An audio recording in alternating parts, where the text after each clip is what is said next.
In this video, I want to look at the groove extraction feature in the quantize panel when we go to groove over here. I'm just going to close it up for a moment. And I want to bring in an audio file that a guitar player friend of mine recorded. Now, I can, of course, just drag and drop it in from the Finder, but I want to use the browser here just to sort of walk you through this way of getting files in. So I'm on the Files tab, and under Volumes, I can see all the drives that are connected to my computer. And I know it's on here in this audio drive, and I have it in SOE, and there's songs, and there's SOE Studio One explained, export back from Mori, and I'm going to bring in this file here so I can just drag it to an empty space and it'll create a new track. And I know I gave him a bar count in, so I'm going to need to trim off the first bar. So I'm going to use my Shift plus key to move the playhead right to there. And now I can just use my shortcut Option X to split at the playback cursor location on that selected track.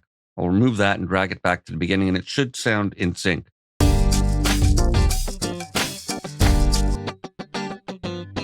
All right, that's going to need some guitar processing. So let's just throw something on real quick just to get us down. I'm going to go to Effects, and then I'm going to go specifically to the PreSonus category. And there's ways of organizing these. And I'm going to take Ampire, and I'm just going to drag it right onto the track as an insert.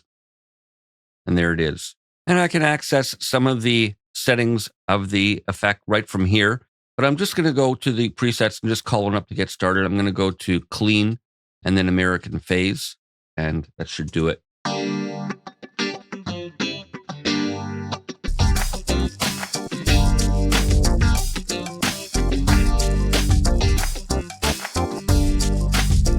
All right, so that's sounding nice and it fits together tightly, but what I want to look at is how to use the quantize panel to take the groove from one part and apply it to another. Now, maybe I like this drum groove, and that's sort of the anchor of this song, and I want to take the timing from that and apply it to the guitar just to tighten it up and get it right in sync.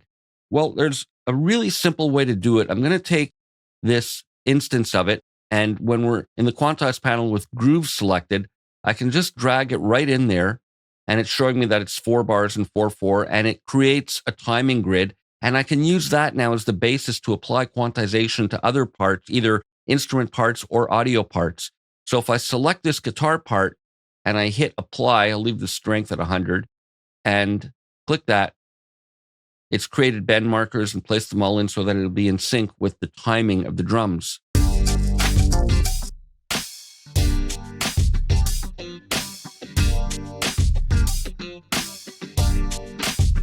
Let's go to our bend panel and just hide the markers.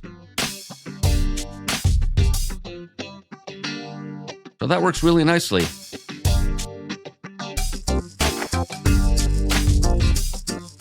And I can take this same timing that I have here, it's still in memory, and I can apply that to other parts, like maybe the bass part or the organ part or the shaker or cowbell. It's a simple matter of just selecting it and hitting the apply button. I'm pretty happy with the timing of everything else, but I just wanted to show you quickly how easy it is to extract the groove from either an audio or instrument part and simply apply it to another.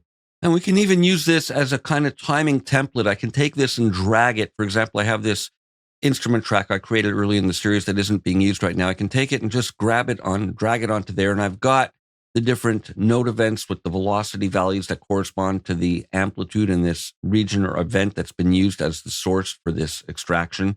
And it's great. I'm going to hit F2 to close this. I can use this now as the basis for creating parts in the future. We'll continue with more in the next video.